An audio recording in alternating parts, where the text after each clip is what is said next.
Přijměte mé pozvání a nahlédněte na průběh slavnostního křtu významného díla s názvem Quo vadis Romové, ptá se Emil Ščuka, kdy tento křest se koná v rámci 27. ročníku Světového romského festivalu Camoro.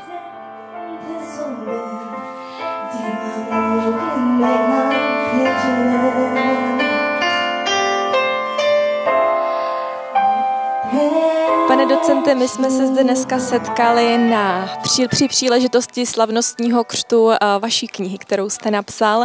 Než se dostaneme do detailu s tou knihou spojenou jako takovou, mohl byste nám sdělit nějaké detaily spojené s vaším profesním zaměřením? No, moje profesní zaměření, nedávno jsem o něm psal, že mi je to těžké se podívat dozadu na moji profesi, ale profesí jsem češtinář, dějepisář, filozof a také romolog a fotograf také, takže zdravím všechny fotografy a jsem rád, že jsem využil těch svých profesionálních výdobytků i k napsání knihy o velmi významné osobnosti, panu doktoru Emilu Ščukovi. Vy tady zmiňovanou knihu už v rukou držíte, tak co vás napsání této knihy inspirovalo? Napsání této knihy mě inspiroval především pan doktor Emil Ščuka, protože je to osobnost, která je profesionál a která prostě něco velmi významného znamená nejenom pro romský národ,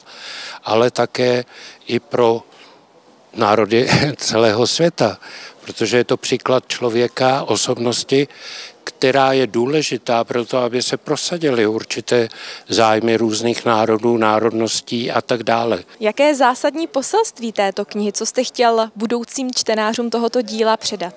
No, budoucím čtenářům bych chtěl přidat hlavně tu chuť, aby si knihu přečetli, protože ta kniha je napsána nejenom stylem slovníkovým, například Emil Ščuka se narodil tehdy a udělal toto, ale je ta osobnost Emila Ščuky vřazena do širších souvislostí, do historických souvislostí, do politických, protože je to osobnost mnohorozměrná. A takových osobností není mnoho. Já už jsem měla prostor si knihu prolistovat. Jedná se o opravdu velmi významné dílo. Jak dlouho trvalo zpracování této knihy? Zpracování této knihy trvalo rok, jeden. Ale strašně intenzivně to byla práce vlastně ve dne v noci. Jo. Protože mě to téma velmi zaujalo a na požadavky i pana doktora Emila Ščuky jsem se tedy snažil. No a kniha čekala 6 let na vydání a teď vznikly možnosti ji vydat a já sám jsem překvapen její podobou a myslím si, že bude jako významným vkladem pro další aktivity a akce a knižní vydávání dalších děl. 2, 1, ať se knize daří.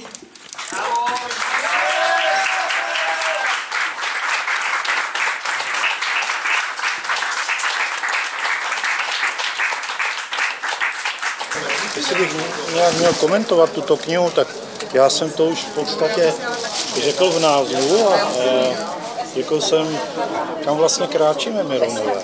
A já tu odpověď neznám. A nevím, jestli některé Romové tu odpověď znají a jestli tato kniha jim nějakou odpověď dá. My jsme prostě národ, který někam kráčí po celém světě, něco buduje hlavně velké majetky v srdcích, v duši a ve svém folkloru.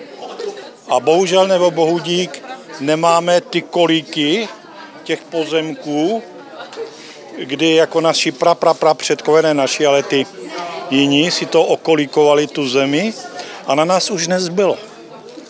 A co mi teď, když na nás ta zem nezbyla?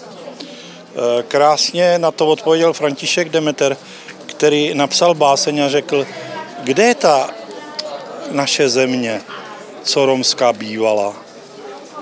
A vlastně ani on nedal odpověď a vlastně řekl, Všude je naše země, tam, kde svítí slunce a tam, kde my za tím sluncem jdeme. To je náš život, to je naše romství, ale asi by to chtělo víc, jako mladá generace roste v období, kde je technika, která s náma je na každém kroku, která nás ovlivňuje a naše děti už v podstatě tou technikou žijí. Takže je vidět, že už nemůžeme jenom kráčet za sluncem, ale musíme najít ten pevný bod na zemi a od tohoto bodu se musíme někam dostat, odpoutat, nastartovat svůj život. Tak, abychom nikomu neškodili a sobě, abychom pomohli. A to jsou ty otázky, na které možná tato kniha dává odpovědi, ale možná taky ne.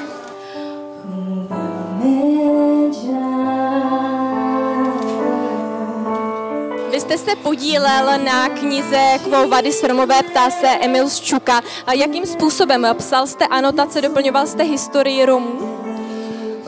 Tak, ja som bol pozvan z pana docenta Balvina napísať predmluva o knihe a napísať niečo o história Íru, ako sa začínalo, aj ako mesto mal pán Emil Ščuka v Íru. V rokách 2000 Emil Ščuka bol vybran ako prezident Íru tu v Prahe na kongrese, na 5. kongrese a v tom čase ja som bol vybran ako generálny sekretár a my sme pracovali spolu s pánem Emil Ščuka, takže ja som znal niečo o Íru, o história Íru i to, čo som mohol urobiť, to som napísal to predmluvu v knihe. Co pro vás znamená, že jste byl osloven ke spolupráci, k vytvoření tady toho díla a zároveň, že jste dnes byl křtitelem knihy? To je veľmi vážne pre mňa, pretože ja som pracovali sme tiež s pánem docentem Balvina v Nitre, takže mal som to šťastie pracovať i s pánem Balvinem, i s pánem Ščukom, takže myslím, že to bylo normálne, že sa me pozvali byť krstiteľem knihe. A pre mňa tá kniha je veľmi vážna, pretože ona pokazuje história Rómov nie tylko v Čechoslovákii, tu v Čechách a tiež história Rómovia v Európe aj na svete. A to je veľmi vážný moment pre našu históriu, pre našu budúcnosť. Co jste knize popřál do budoucna? Pre každá kniha je vážno, že ona mala budúcnosť. Ona dostigla do ľuďom, do mladých ľuďom, do našich mladých Rómovia, aj nerómovia, pretože oni musia znať, čo je bylo v 90. rokách tu v Čechy a Slovakia aj v Európe. Chcem, že tá kniha nebola tylko v bibliotekách, ale bola v rukách mladých Rómovia, že oni sa naučili niečo od nej. So what does the book means to you? This book, first of all, is important, and I'm happy that I'm a friend of Emil Ščuka. With Emil, we have been like in a unity of how to bring a change, a revolution among our people, Romani people. And 5th Congress actually was a very important point when he initiated that we Roma, we are nation. And today when I see the book, I'm proud that this book exists, and what is much more important is the content of the book. What's happened, when happened, and so on. This type of books, we need it very much. And today is so good that I'm here in Prague, that I was here in the promotion of the book, and Emil was here, so my heart is full of happiness. Oh, so nice. What do you wish for the book future? I wish to have more books like that. I think Emil has been writing, but I think there is much more to write about international issues that Emil has been experiences about, and as well how Emil worked with us in the field of Romani revolution. Knize bych osobně ráda popřála mnoho spokojených čtenářů a pozitivních reakcí. Dovolte mi, abych vás, diváky portálu Romea, pozvala na další akce, které se konají v rámci 27. ročníku Světového romského festivalu Kamoro.